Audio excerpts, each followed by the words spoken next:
যেদিন কঠিন সময় উপস্থিত হইবে এবং করিবার জন্য ডাকা হইবে, তখন ইহারা সিজদা করিতে পারিবে না।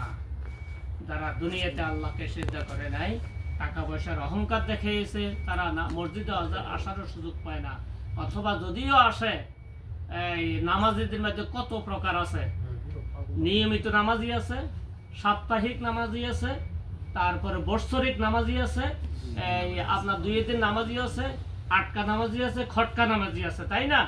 2 দিন নামাজি তো আমরা জানি, যদি কোনো সমাজপতি যদি কোনো এই ঈদের নামাজের সামনের কাতারে যায়, যদি না দাঁড়ান তাহলে শোভা পায় না। হ্যাঁ, ইলেকশন আসতেছে, যদি চেয়ারম্যান সাহেব যদি কোনো মসজিদের মেম্বারের কাছে যাইয়া নামাজ না পড়ে যদি সেখানে সালাম যদি না দেন, পরবর্তীতে তারা যে মনের আশা, এটা খায়েশ পূরণ হবে না।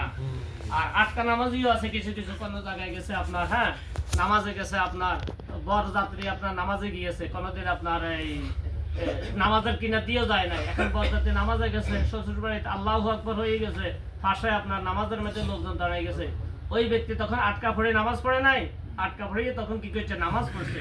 ওই সমস্ত নামাজের দিকে আল্লাহ সুবহানাহু ওয়া তাআলা কালকে আমাদের দিন তাদের প্রতি তাকাবেন না, তাদের দিকে দেখবেন না। তাহলে নামাজ একমাত্র আল্লাহর জন্য আদায় করতে হবে আমাদেরকে। তাদের দৃষ্টি নিচু হয়ে যাবে সেই দিন, তারা দুনিয়াতে ঠিক মতো নামাজ আদায় করায় নাই, তাদের দৃষ্টি সেদিন নিচু হয়ে যাবে, তারা অপমান লাঞ্ছনা সেদিন তারা থাকবেন, তাদেরকে তাকাবেন না, তাদের দিকে আল্লাহ সুবহানাহু ওয়া তাআলা এই তাদেরকে তাহার চেহারার দিকেও তারা কোনোদিন সেদিন আল্লাহ তাকাবেন না, তার রহমত সেদিন পাবেন না। সম্মানিত উপস্থিতি, 6 নম্বরে আল্লাহ সুবহানাহু ওয়া তাআলা যে আয়াতের যে কোয়ালিটির কথা বলেছেন, আল আমিরুনা বিল মা'রুফ ওয়ান নাহুনা আনিল মুনকার, এখানে শক্ত একটা ঘোষণা দিয়েছে আল্লাহ সুবহানাহু ওয়া তাআলা। মুমিনদের যে কোয়ালিটিটা, এই কোয়ালিটি আপনার সবাই অর্জন করতে পারে, সবাই আমল করতে পারে না। হ্যাঁ, বলে আমরা 5 ওয়াক্ত নামাজ পড়বো, রোজা রাখবো, হজ যাকাত করবো, এরপরে এখানে যে কথাটা বলা হয়েছে, তারা কি করবে, ভালো কাজের আদেশ দিবে এবং মন্দ কাজ থেকে লোকদেরকে বাধা দিবে। মুসলিম মুজাহিদদের, মুমিন মুজাহিদদের 6ষ্ঠ গুণে তারা কি করবে, ভালো কল্যাণের দিকে লোকদেরকে ডাকবে এবং দিবে, উৎসাহ প্রদান করবে এবং ভালো কাজের পরিবেশ তারা সৃষ্টি করবে। মুমিন মুজাহিদের এই গুণটি তাদের অবশ্যই থাকতে হবে। সমাজে আপনার ভালো কাজ করার জন্য তারা উদ্যত করতে হবে, সমাজ নিজেও করতে হবে, পরিবারকে সাজাইতে হবে, তার সমাজকে সাজাইতে হবে।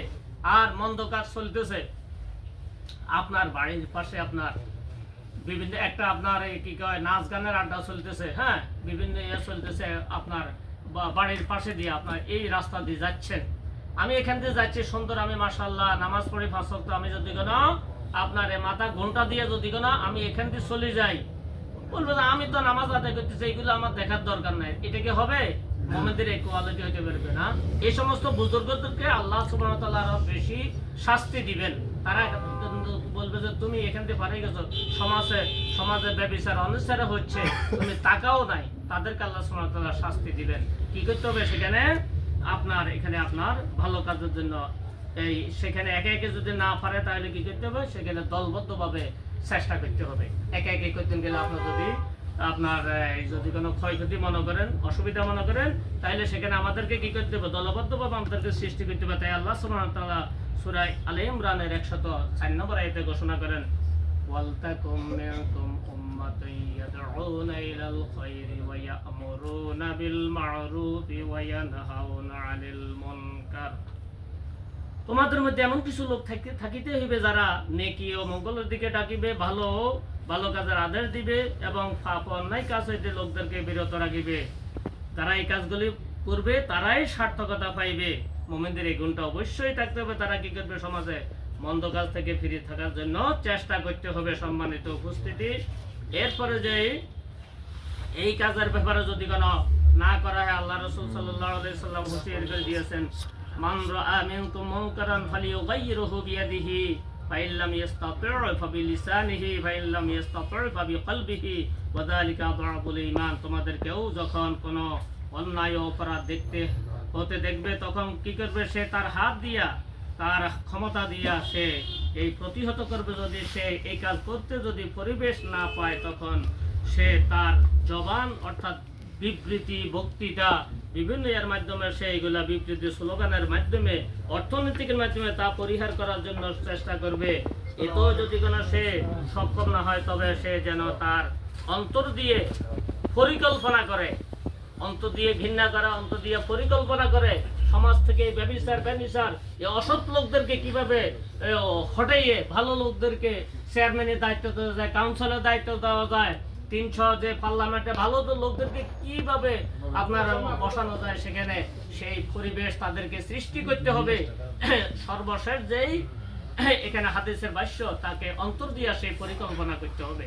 তাই অন্ততপক্ষে এই কাজগুলি করতে হবে। সম্মানিত উপস্থিতি, এরপরে সপ্তম গুণের কথা আল্লাহ সুবহানাহু ওয়া তাআলা বলেন ওয়াল হাফিজুনা লিহুদুদিল্লাহ, শরীয়তের সীমারেখা অর্থাৎ মুমিনদের সর্বশেষ গুণের কথা আল্লাহ সুবহানাহু ওয়া তাআলা বলেছেন, তারা যে জীবনের সকল বিধানে তারা পুঙ্খানুপুঙ্খভাবে মেনে চলবে। আল্লাহর দেওয়া শরীয়তের সীমা অতিক্রম করা যাবে না। হুদুদ বলা হয়েছে আপনার, এখানে আমরা বুঝি সীমা রক্ষা।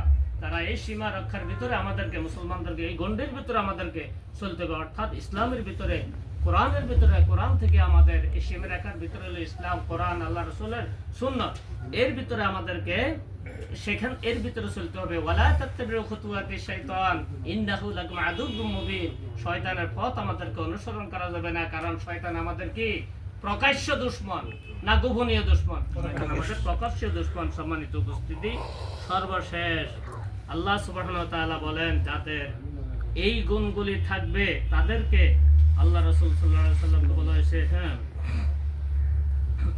যাদের এই গুণগুলি থাকবে তাদেরকে আপনি সুসংবাদ জানিয়ে দিন, সুসংবাদ জানিয়ে দিন হে নবী, ওয়াবাশশিরিল মুমিনিন, হে মুমিন মুজাহিদদেরকে তাদেরকে জান্নাতের সুসংবাদ জানিয়ে দিন। এই 7টি গুণ যদি কোনো আপনার আমার ভিতরে যদি থাকে, আল্লাহ সুবহানাহু ওয়া তাআলা অত্র আয়াতে বলা হয়েছে ওয়াল হাফিজুনা লিহুদুদিল্লাহ ওয়াবাশশিরিল মুমিনিন, আল্লাহর হুদুদের ভিতরে থাকে, ইসলামের গণ্ডির ভিতরে থাকে যদি কোনো আল্লাহ রাসূল আমাদের জন্য যা নিয়ে এসেছেন তা যদি আমরা গ্রহণ করি, যা পরিহার করার জন্য নির্দেশ দিয়েছেন তা যদি আমরা পরিহার করি, তাহলে আল্লাহ সুবহানাহু ওয়া তাআলা লাস্টে বলেছেন ওয়াবাশশিরিল মুমিনিন, হে রাসূল আপনি তাদেরকে সুসংবাদ জানিয়ে দিন, তারা জান্নাতের অধিবাসী হবে, যে জান্নাতের ভিতরে আপনার চিরদিন থাকবে, অনন্তকাল পর্যন্ত থাকবে, যে জান্নাতের আপনার সর্বনিম্ন যে জান্নাতি পাবে, সেই জান্নাতের সর্বনিম্ন যে জান্নাতি পাবে এই দুনিয়ার থেকে 10টা দুনিয়ার সমান সেই জান্নাতি পাবে। আর যদি কোনো আমরা এই কাজগুলি না মানি, জাহান্নামে আমাদেরকে অনন্তকাল থাকতে হবে। হ্যাঁ, জাহান্নামে আমাদেরকে অনন্তকাল থাকতে হবে। সম্মানিত উপস্থিতি, আজকে যে সংক্ষিপ্ত আলোচনা করলাম, এই অত্র আয়াতে যে আমাদের শিক্ষা নেওয়া দরকার, সেই শিক্ষাটা বলে আমি শেষ দিচ্ছি। আমাদের সময় সংকীর্ণ। একজন মুমিনের যে প্রথম শিক্ষা হলো যে মুমিন জীবনে ভুল করবে, ভুলের উত্তর নয়, তারপরে কি করতে হবে, আমাদেরকে ভুল করার পরে আল্লাহর দরবারে আমাদেরকে ইস্তেগফার করতে হবে, ক্ষমা প্রার্থনা করতে হবে, আমাদেরকে প্রিয়াসা করতে হবে।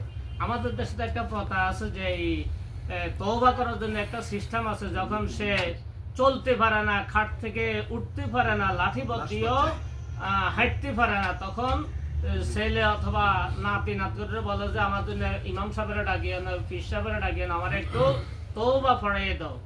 সম্মানিত ভাইয়েরা আমার, তওবা কারা করবে? তওবা করবে যৌবন বয়স থেকে মৃত্যুর আগ পর্যন্ত করবে, অসুবিধা নাই, কিন্তু যৌবন কালে তওবা আল্লাহ সুবহানাহু ওয়া তাআলা বেশি গ্রহণযোগ্য হবে। আপনি বলেন তো 80 বছরের বয়স্ক ব্যক্তি খাটের মধ্যে শুয়ে আছে, আপনার প্রস্রাব পায়খানা করে খাটের মধ্যে, এই ব্যক্তির সামনে যদি কোনো নাচ গান অথবা কত যুবতী মেয়েও যদি কোনো আসি দাঁড়িয়ে থাকে, তার কি মাইন্ড, তার কি চোখের দিকে যাবে? তার সেই ক্ষমতা নাই, যৌবনকালের ক্ষমতা নেই। তাইলে আপনার তওবা কখন করতে হবে? যৌবনকালে আমাদেরকে, এখনই আমাদেরকে তওবা করতে হবে। আমাদেরকে যে শক্তি আছে, এটাই আমরা ভুল করবো, ভুলের জন্য আমাদেরকে অনুতপ্ত হতে হবে, ক্ষমা করতে হবে। 2 নম্বর যে শিক্ষা, প্রতি মুহূর্তে প্রতিটি সময় আল্লাহর বিধান অনুযায়ী আমাদেরকে পরিচালিত করতে হবে, আমাদের নিজেরাও পরিচালিত হব, আমাদের পরিবারকে পরিচালিত করতে হবে আল্লাহর সন্তুষ্টির জন্য। তৃতীয় নম্বরে সদা সর্বদা আল্লাহ তাআলার প্রশংসা আমাদেরকে সুখে দেবে, আমাদেরকে প্রশংসা করতে হবে। চতুর্থ নম্বরে আল্লাহ তাআলার সন্তুষ্টির উদ্দেশ্যে আমাদেরকে জ্ঞান অর্জন করতে হবে এবং দেশ বিদেশ ভ্রমণ করার জন্য আমাদের আল্লাহর সন্তুষ্টি আমাদের থাকতে হবে। আমার দুনিয়ার রুজি রুটিটা থেকে আল্লাহর সন্তুষ্টি আমার থাকতে হবে। পঞ্চম নম্বরে আল্লাহ তাআলার পূর্ণ অনুগত্য আমাদেরকে প্রকাশ করতে হবে। জীবনের রুকু সেজদা আমরা আল্লাহকে স্মরণ করে আমরা করতে হবে। ষষ্ঠ নম্বরে ভালো কাজের আদেশ, মন্দ কাজের নিষেধ করার জন্য রাষ্ট্রীয় ক্ষমতা অর্জনের জন্য আমাদেরকে চেষ্টা করতে হবে। সেই যারা রাষ্ট্রীয় ক্ষমতা রাষ্ট্রীয়ভাবে কোরআনকে সাজাইতে চায়, কোরআন আইন বাস্তবায়ন করার জন্য চায়, তাদেরকে আপনি সমর্থন করতে হবে আপনার কথার মাধ্যমে, লেখনের মাধ্যমে, আপনার পরিবারের মাধ্যমে, বিশেষ করে আমার অর্থের মাধ্যমে। বন্ধুগণ, আমার অর্থ যদি কেন আমি এই যদি কোনো দুনিয়া থেকে চলে যাই, আমার অর্থ যদি থাকে যায়, আমি কোথায় ব্যয় করব?